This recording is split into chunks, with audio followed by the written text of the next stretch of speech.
Muy buenos días, estamos con el doctor Tomás Merina Ortega. Muy buenos días, Tomás. Buenos días. Vamos a tutearnos. Muchas gracias. Es un placer estar aquí contigo, porque yo siempre digo que eres un hombre del Renacimiento, eres un hombre en el buen sentido de la palabra humanista. Humanista porque eres médico, hijo de médico, padre de médico, esposo de médico, estás rodeado de medicina por todas partes. Sí, bueno, la medicina a mí me lo ha dado todo. Yo soy médico pues, casi desde que nací, porque mi padre vivimos en una casa en Córdoba y en la planta baja mi padre tenía unos consultorios y siempre he vivido relacionado con la medicina. El doctor Tomás Merina se licencia en medicina en Cádiz, vive en Madrid desde el año 67 del siglo pasado. Se inicia en el ejercicio profesional en el año 80 en la Escuela Profesional de Psiquiatría del Hospital Clínico San Carlos en ese mismo año. Como currículum ha sido responsable de la asesoría médica de la Hermandad Nacional de Arquitectos, director médico de varias compañías de seguros de salud. Has estado en el Hospital Fuensanta, que es un hospital privado, llevando la labor asistencial y posteriormente gerente y máximo responsable, gestionando un presupuesto de 20 a 25 millones de euros. Durante tu gestión en ese hospital Fuensanta pasaron por allí más de 500 facultativos que se formaron. Sin embargo, como otros estudios, el devenir personal te llevó a estudiar economía, sociología, ciencias políticas, historia del arte, un verdadero humanista. Has estudiado en las universidades de Cádiz, en la Complutense, en la UNED, en la Universidad Rey Juan Carlos, en el IES y en la Escuela Nacional de Sanidad. Es decir, estoy leyéndolo muy deprisa porque todo un currículum, lógicamente, hay que hacerlo de una forma rápida. Ha sido consejero y participado en la gestión del Hospital de Llevant, Manacor, Baleares, y Hospital de Vallecas, el Hospital Universitario Infanta Leonor. Profesor asociado en la Universidad Complutense, profesor de máster de análisis político de la Universidad Complutense y sigues vinculado a la universidad como colaborador honorífico de la UCM, profesor del máster en Dirección y Desarrollo del Talento. Podríamos decir, o eres una especie de Avicena del siglo XXI. Bueno, simplemente yo he tenido la suerte de que la vida me ha dado tiempo y oportunidad para estudiar otras disciplinas, no solo la medicina. Y la verdad es que yo he estado matriculado en la universidad como alumno durante 25 años. Y durante los 25 años examinándome. Y yo solo puedo decir que he sido feliz estudiando. Yo estudiando he disfrutado mucho y he procurado aprender. Pero has dicho una cosa que es curiosa. Dice, la vida me ha dado tiempo. La vida le da tiempo igual para todas las personas. Pero unos lo aprovechan. Sí, oportunidades. El día tiene 24 horas para todo el mundo. Para los ricos, para los pobres, para los altos, los bajos, los rubios y los morenos. Lo que pasa es que unos se la pasan durmiendo y otros haciendo otras cosas no muy deseables. El lunes pasado asistí a una conferencia tuya en el Rotary Club de Madrid Serrano, en el Hotel Intercontinental de Madrid, y dijiste unas cosas que yo tengo apuntadas aquí que son realmente curiosas. Me gustaría que me fueras precisando algunas de ellas. Por ejemplo, en la Comunidad Autónoma de Madrid has dicho que hay aproximadamente 52.000 médicos, de los cuales 20.000 están en la medicina, en la sanidad pública, un 40%, y de esos 5.000 más o menos, números redondos, están en atención primaria.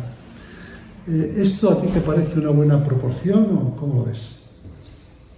Claro, la Comunidad de Madrid tiene particularidades porque el ámbito rural que se da en otras comunidades como la de Castilla-La Mancha, la de Extremadura o Castilla-León, pues en Madrid es un ámbito rural diferente, ¿no? En general todas las poblaciones de Madrid tienen muchos habitantes y la población está muy concentrada, ¿no? Hay estudios que hablan de que Madrid tiene poca medicina de primaria, pero ya digo que la proximidad a los hospitales en Madrid es un caso extraordinario, ¿no? Madrid es la comunidad autónoma que más profesionales médicos tiene colegiados y es la tercera comunidad por número de habitantes. Pero al vivir tan concentrados, pues se dan esas circunstancias que habría que ponderar el número de médicos de primaria por millón de habitantes. Has dicho otra cosa también que me sorprendió. Según un estudio del Sindicato Médico Andaluz, ese estudio divide la profesión médica como en 4 categorías o niveles. En el primer nivel estarían los médicos recién ingresados, los juniors, para entendernos, que están cobrando alrededor de 2.800 euros netos. Y en la cuarta, la última pero la más importante, son los seniors, están cobrando alrededor de 4.000 euros netos. Una hora de guardia, por ejemplo, en un hospital, son 24, los festivos 26, bruto, y netos se quedan como en 13, 14. ¿A ti esto, qué opinión te merece? ¿No te parece poco? Yo creo que el problema es el pacto social entre la profesión médica y la sociedad. Ese pacto social, yo entiendo que en España, en Madrid en particular, que es el área en el que yo estoy más implicado, tiene que revisarse porque a los médicos hay un sentir colectivo de que entre lo que se les exige, tanto desde el bachillerato como después en la carrera, después en la formación, es mucho en relación a lo que se les da, a lo que se les ofrece a cambio. Y ese pacto social es el que a raíz de la pandemia yo entiendo que está, digamos que resquebrajado y que hay que recomponer. Has dicho, por ejemplo, que ha habido una disminución de la retribución progresiva, es decir, a los de más alto nivel se les ha bajado más que a los de más bajo nivel. Sin embargo, luego ha habido un incremento lineal para todos y eso lo que ha traído es que se hayan estrechado las diferencias entre los senior y los junior, ¿no? Pero concretamente has dado un dato que es sorprendente. Desde el año 2009 hasta 2025 ha habido un 20% de disminución en la retribución. Claro, a raíz de la crisis financiera del año 8 se producen una serie de ajustes y en esos ajustes se entendió que los que tenían mayor retribución del Estado tenían que hacer un sacrificio mayor que los que tenían menos retribución, de manera que esos ajustes se hicieron de tipo proporcional. Después, cuando llegó el momento de recuperar parte de esa pérdida adquisitiva, las subidas se hicieron lineales. Entonces ahí se ha producido un doble efecto. Por una parte, los médicos con relación a otras profesiones sanitarias, como es enfermería o los auxiliares, estrecharon el abanico, se cerró el abanico salarial entre las diferentes profesiones. Y dentro de la medicina también se cerró el abanico entre los más junior y los más senior. Entonces, la pérdida de poder adquisitivo de los médicos entre el año 2009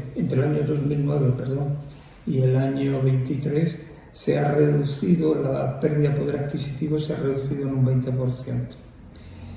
Y esa es una causa sobreañadida a raíz de la pandemia para el malestar de la profesión. Ese malestar de la profesión y esa situación económica que circunda la profesión médica fue lo que te llevó a ti a presentar una candidatura a la presidencia del Ilustre Colegio de Médicos de Madrid? Claro, cuando el conflicto de primaria en Madrid en el año 22, la verdad es que yo viví el conflicto de la huelga pues con mucha incomodidad, porque la medicina es una profesión de servicio, de ayuda a los demás. Y la huelga es la antítesis de lo que representa la profesión. Que se lo digan a los enfermos. Claro. De manera que yo aquello lo viví con un estrés particular porque sabía lo que estaban padeciendo, lo que estaban sufriendo los compañeros.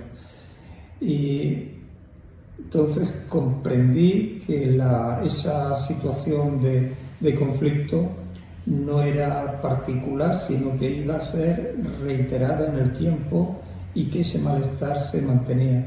Y fue por lo que he intentado, a través de la presentación de mi candidatura, intentar ayudar a recomponer el pacto social que, en mi opinión, está desvencijado. Tu candidatura era una candidatura profesional, integradora, independiente y transversal también, porque tenías de todo, ¿no? Y esa candidatura fueron las elecciones, creo que el 17 de diciembre del año pasado. ¿Cuántos votos obtuvisteis? Nosotros obtuvimos 4.500 votos, que es un número extraordinario. ¿El porcentaje? El 47% de los votos, aproximadamente fue un 20% que se acercaron a votar, que es un porcentaje también alto para lo que se da las participaciones en las asociaciones. Y nosotros sacamos y hubo dos candidaturas más, la segunda sacó en torno al 27-28% y la tercera un 25%. O sea, vosotros obtuvisteis prácticamente la mitad de los votos, un 47%, y la segunda ya un 27, 20 puntos menos porcentuales, y la tercera un 25% solamente. Y esa tercera me interesa hacer hincapié porque estaba representada por la actual presidencia y directiva del Colegio de Médicos. Claro, la tercera, la candidatura del doctor Martínez Sellés, era la que estaba en el colegio, ¿no? Era el poder establecido. Era la que tenía, digamos, la ventaja de ser el campeón, ¿no? De ser el que está en el ejercicio del poder, claro. Y que todo el colegio y toda la capacidad de estar presente en los medios de comunicación, pues lo utilizó en beneficio de su candidatura.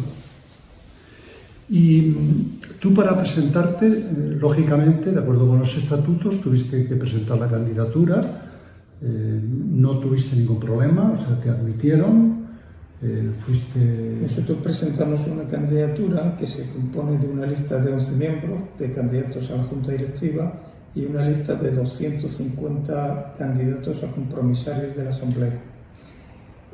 A los 11 miembros de la Junta Directiva, el colegio pide unas condiciones de elegibilidad, de antigüedad y de conocimiento de la profesión. Sí, de acuerdo con los estatutos, lógicamente. Entonces, a la Junta Electoral se presentaron 4 candidaturas. La Junta Electoral decidió que una de ellas no reunía los requisitos exigidos. Por eso quedasteis 3. Y quedamos 3 que se proclamaron candidatos. O sea, tú pasaste ese filtro, no tuviste ningún problema, pero curiosamente, una vez que se producen las elecciones, vosotros ganáis por goleada, empiezan los problemas. ¿Qué problema?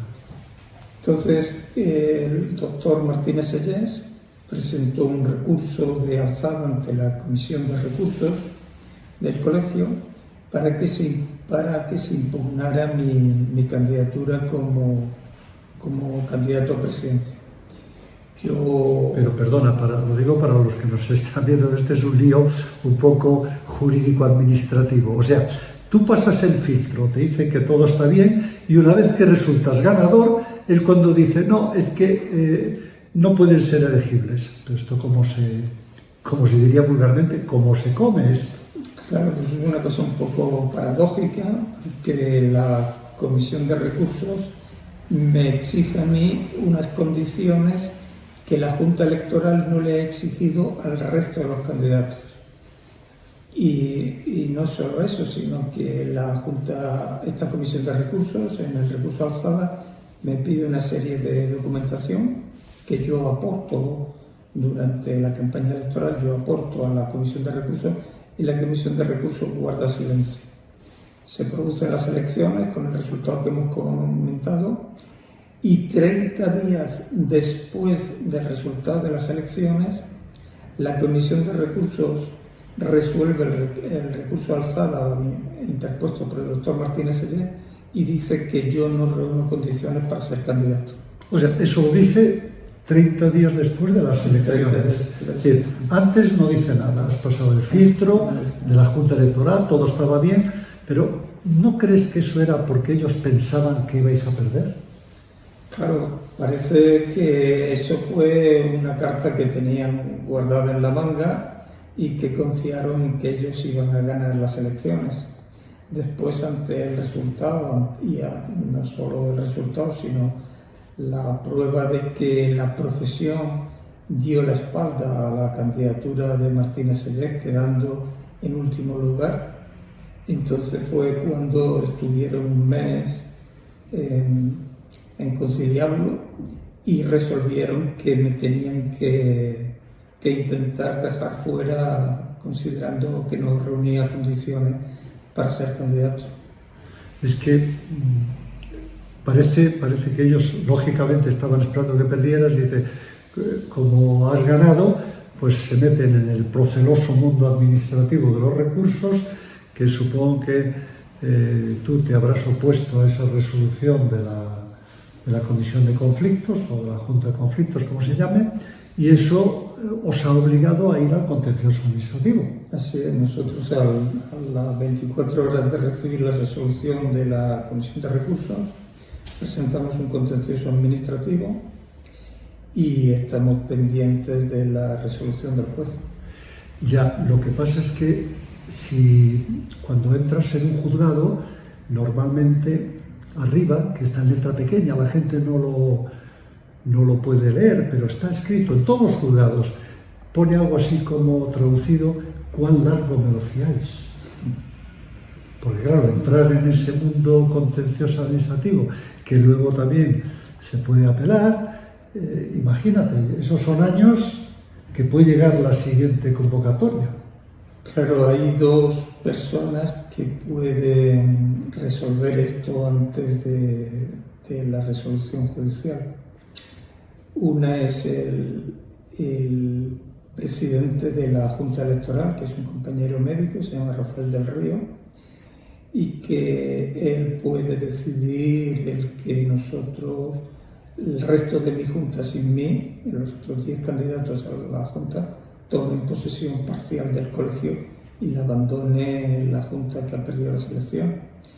Y en la otra posibilidad es que la Consejería de Presidencia de la Comunidad de Madrid, que es quien vela por el cumplimiento de las normas en el colegio, le diga al doctor Martínez Sellés que ya se ha terminado su periodo y debe abandonar y dejar paso a la candidatura que ha ganado, porque lo que nosotros hemos defendido ante la Junta Electoral es que deben de dejar tomarnos posesión a nosotros y quedar nosotros en funciones, no que continúe en funciones la Junta Electoral que ha perdido las elecciones.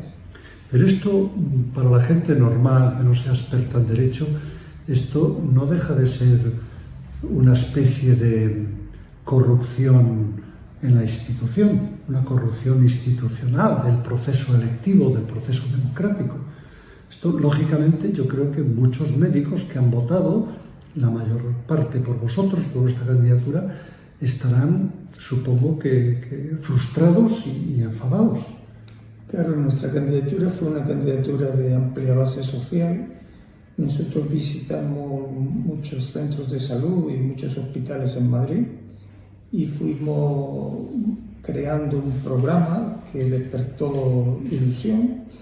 Y bueno, yo no sé si es si es corrupción, pero lo que indudablemente es algo absolutamente anormal. Corrupción del sistema, me refiero. Inaudito, ¿no? Inaudito que hace 3 meses que se produjeron las elecciones y en cambio no se ha producido relevo en el colegio.